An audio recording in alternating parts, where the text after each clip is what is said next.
So hello there, and today I'm going to talk to you about 5 inspiration films from the 70s and early 80s retro science fiction films that have inspired my art and how they can do the same to you if you want. Also, this book is from the library. I've got a few art books for Christmas 2016, if you're watching another time. And these art books are really important because they have a lot of old work by the masters. So that's Veronese, loads of Dürer, very, very good draftsman, painter, Da Vinci.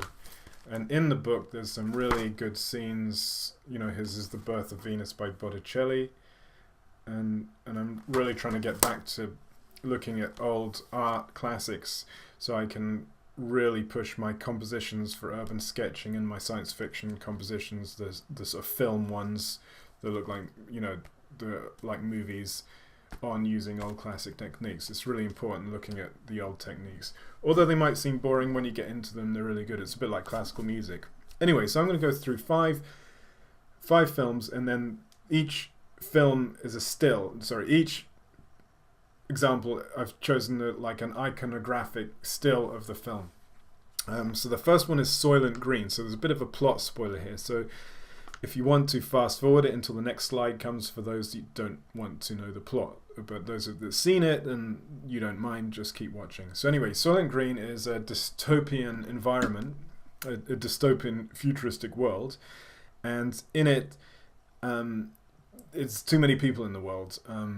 There's far too many people, and this is set in New York, and there are people everywhere. There's riots, people not getting enough foods, and the population gets something called Soylent Green to eat. So Soylent Green is meant to be I think it's a green plant product derived from the sea, from the oceans. But here's the plot spoiler. In the end, the protagonist, who's a cop, I think, is Charlton Heston. He discovers this big plot in this futuristic dystopian universe where Soylent Green isn't actually this plant, this algae. He discovers that Soylent Green is actually people, and also the film looks at euthanasia as well. So one of his friends commits euthanasia, but it's kind of like a cop mystery thriller thing. And it's really good, and I definitely recommend it.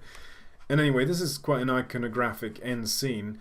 Perhaps this photo alone isn't the best photo, because in the end I think you see his hand going up. But anyway, he's realized that this Soylent Green is people, and here are all I guess these are the people coming to take him away. And I presume that it looks like they're gonna take him to the insane asylum, but probably he's going to get turned into Soylent Green. So it's quite a horrific ending. And as you can see, the composition here, they're all focusing. It's like a spoke wheel. All the focus is all going in on Charlton Heston, which his face is lit up here. Quite a good effect, and this is darkness, so the concentration is going onto that very cinematographic look. A very intense moment. So that's Soylent Green, and that's, if I didn't say, that's I have to read my notes. It was directed in 1973, and 2 years before I was born, directed by Richard Fleischer. So I grew up with these movies. They run kind of TV on Friday nights at 11 when I was about 10 or 11, when I should have been sleeping. But I kind of had a black and white TV, so I was a naughty kid and I watched all this stuff. So that's the first one, Soylent Green. And you can also check the blog, and it has some the still image and some other information about it. So the next one is one of, probably this, is called Blade Runner, and this is the start scene in Blade Runner. And Blade Runner is a 1982 film, so it's a bit late. It's almost it's 9 years after Soylent Green, and it's a dystopian future set in Los Angeles. I think it's 2018, so it's got 1 year to go until we have Blade Runner. They are actually making Blade Runner 2, as some of you might know, with Ryan Gosling and some other actors in as well. I'm not sure if Harrison Ford is going to be in it. But anyway, the original Blade Runner has Harrison Ford, and it's made in 1982, and it's directed by the very, very prolific, famous director Ridley Scott, who's British. He actually grew up, I think, in Newcastle, so some of his references are almost like industrial Northern English references. So although he went to Hollywood, it's always important to look at the roots of directors, especially the really famous ones that come from Britain. And this could be a sort of an oil refinery here, perhaps. I don't know. And anyway, so this is part of the start sequence. So imagine in 1982, we're not bombarded with VFX, we're not bombarded with 3D graphics, which I do, but I'm not a huge fan of 3D graphics overload, yeah? So they farm it off to a VFX house wherever, like, Montreal, Toronto, London, and then you get people that make the VFX. So in these days, they made a big film, and it was all in the house, and they thought that you still get films of this. I'm sure the new Blade Runner's like this as well, in some ways, but it was all in-house, and they really thought about how to do it because there was less 3D graphics. I think there are some cars here which are 3D graphics, but this whole diorama was made in real life. I think it was by somebody called Douglas Trumbull, who I'm going to look at one of his films later. Correct me if I'm wrong about that. But anyway, he was a VFX heroic genius from the 60s, 70s, 80s. He worked in 2001, etc., etc. So looking up Douglas Trumbull. Anyway, this was a big real model that he made, and it was a forced perspective. And I think many of you will agree that it looks just as good, if not better, than 3D graphics. So now what I'm doing, and what you can do, and what you might be doing, is you can use a 3D printer. You can make your 3D graphics, you can print the stuff out, you can paint it, you can add effects, and then you can get this really good analog science fiction stuff that arguably, in my view, looks better than a lot of 3D graphics that takes a lot longer to set up the camera and stuff like that, in my view.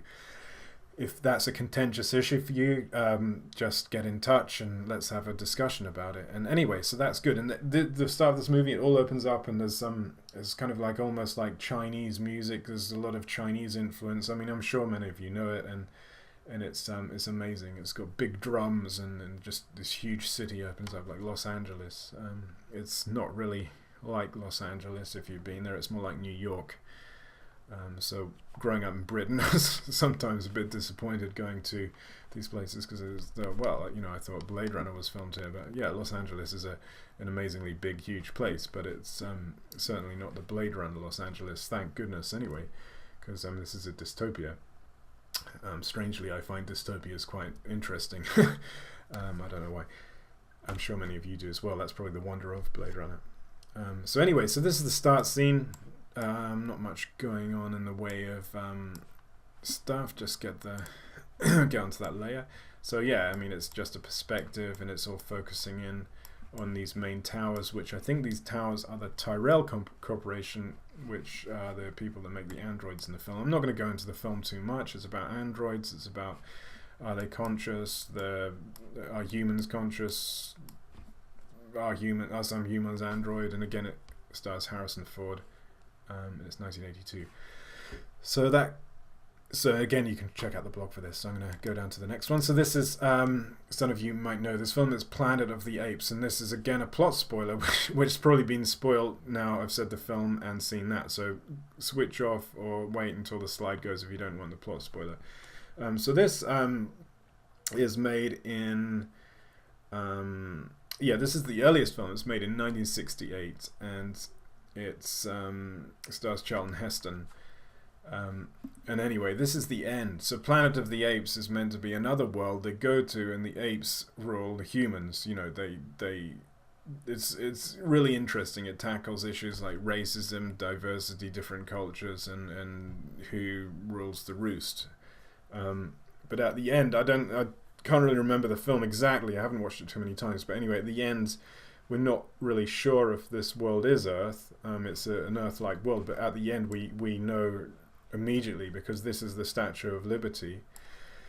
Whoops, just dropped my notes. And then this is Charlton Heston with some lady that he's a prisoner lady that he's obviously picked up from the apes that have all these prisoners anyway. So they're standing there with their horse. I think they've escaped from the apes, and then again it's all focused in, the perspective's focusing in on the Statue of Liberty, and this shoreline's quite a nice effect, isn't it? It's like a spoke perspective, everything's shifting in. And this is the Statue of Liberty from New York, obviously, and it's all ruined. It's in the sand. It's destroyed. It's all old, and obviously we led to believe that there's been some sort of apocalypse or a war that took humans out, weakened them a lot, and then allowed the apes to rise, or perhaps the apes took over the humans. But Charlton Heston in it says, "I'm like, my God, the fools, what have you done?" So I presume he's thinking that humans destroyed the planet, and then it left room for the apes to take over and then be the masters of the human. So humans often mess things up, don't they? It's like the child that puts their finger in the fan. If things are all going well, often they'll get bored, so they want to cause some interest, and they stick their finger in the fan, and then the finger comes off, perhaps. So that's Planet of the Apes, 1982, and check it out if you haven't seen it. And you can check out the remake, that's quite good as well. It's not as good as the original.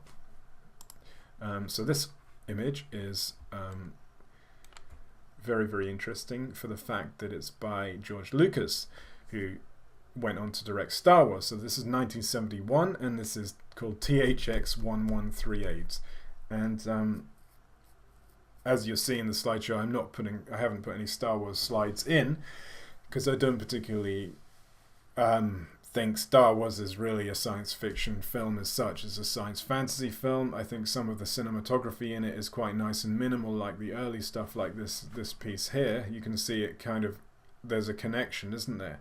But for me, their science fiction is like a projection of now, and it tackles issues, whereas Star Wars is good fun for kids and kidults, and comic book guy kind of people, and also normal, really cool people. But for me, Star Wars isn't like really hardcore sci-fi, and you can read that in the blog as well if you want to read more about that. So anyway, this could be like Tatooine, but anyway, something like Star Wars. But anyway, what it is that THX 1138 is a dystopian world city. It's underground. Everyone's got a shaved head, so it's very progressive then, because it was made in 1971 by George Lucas, starring Robert Duvall, and that was the height of the the end game of the hippies. Everyone had long hair. Everyone had to have long hair. So this was a very, very new thing where people, or everyone in the film had their head shaved, and so that was kind of very iconographic, and then I think that look inspired films, in the future. So whenever you have a futuristic environment, everyone has their head shaved. I guess it's conformity, or perhaps in the future people, have less hair on the head because they're more evolved, as it were. I like to think that's true. And anyway, so as you can see, this is the end. So a bit of a plot spoiler again. So the protagonist, I think he's called THX 1138. He has no human name. He's just a label or a barcode kind of thing, and he escapes, and basically this is the setting sun, and we don't know what happens. That's the end of the film. So all you see is this very, very big orb, which is the sun, a very close up of the sun, and then there's nothing else. There's just this line here, and then the person standing there with his back to us, which is a bit like a Caspar David Friedrich painting. If you look at a famous painter called Caspar David Friedrich from the Romanticism time, in German painting, a lot of the people had their back turned from you, so it takes you into the scene that you're looking at. If people are looking towards you, then you basically, you don't see the scene, yeah. So, but when people have the back going away from you, then it draws you into the scene, as well. So that's an interesting thing. So absolutely no computer graphics, very grainy shot, but I think that this composition is really effective, and to me it says futuristic science fiction world more than if you had, today a lot of films would have loads of cities and stuff, and robots and stuff walking around, but this is a scorched earth. There's nothing there, and I think it's good. So that's, again, to repeat, that's THX 1138, 1971 by George Lucas. And again, you can read more about it in the blog. And then I'm not sure this this image is actually from the film. It could be a promotional image by the director. So this is called Silent Running, not Soylent Green. Silent Running by directed by Douglas Trumbull, and you've heard me mention him before when I was talking about Blade Runner, and he made the models in that, I'm pretty sure. And this was his directional debut, I think, and the film is very interesting again. So it's about, basically, I think again the Earth is destroyed, so it's a bit of a dystopian film, the backstory, but it is set entirely on a spaceship. Yeah, so it comes after 2001. I thought I would include 2001, but I thought Soylent Green's a bit more undergroundy, and it's interesting in the fact that it's quite hard science. So Douglas Trumbull made these amazing spaceships, and he's responsible for doing that in 2001 Space Odyssey as well. And these spaceships are quite interesting for me and others like you that perhaps know the work of Buckminster Fuller. I've done some art on it based on Montreal's dome, and also the Damascene Atlas. I did that in a Fab Lab London. So these domes are kind of geodesic domes, not full globes though. They're cut in half, and this area is where the trees are. So it's in the future. There's no trees on Earth or something like that, and there are trees in the spaceships that keep the nature alive, and the trees in the spaceships are manned by two television-looking robot things with legs and one man.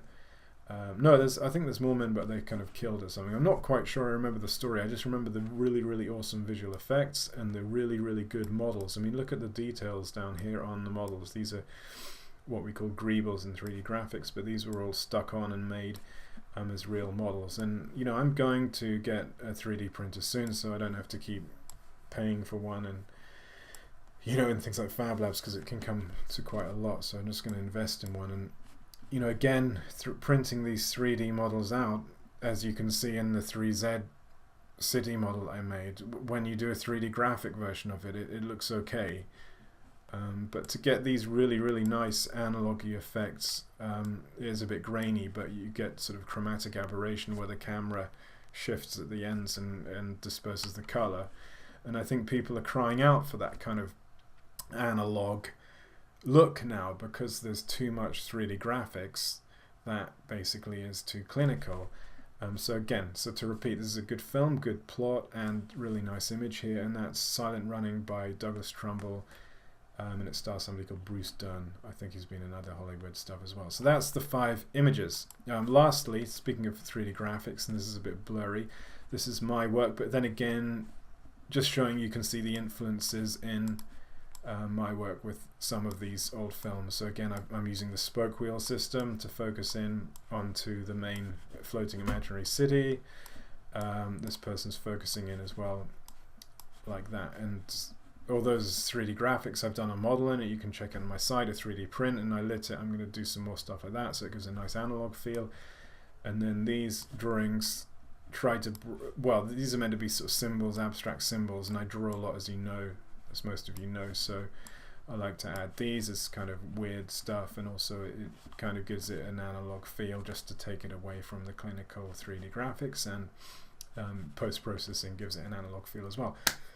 So that's basically all the films I'm going to do today. There's a lot of inspiration here. I'm inspired by so many other films, and I'm sure you are as well.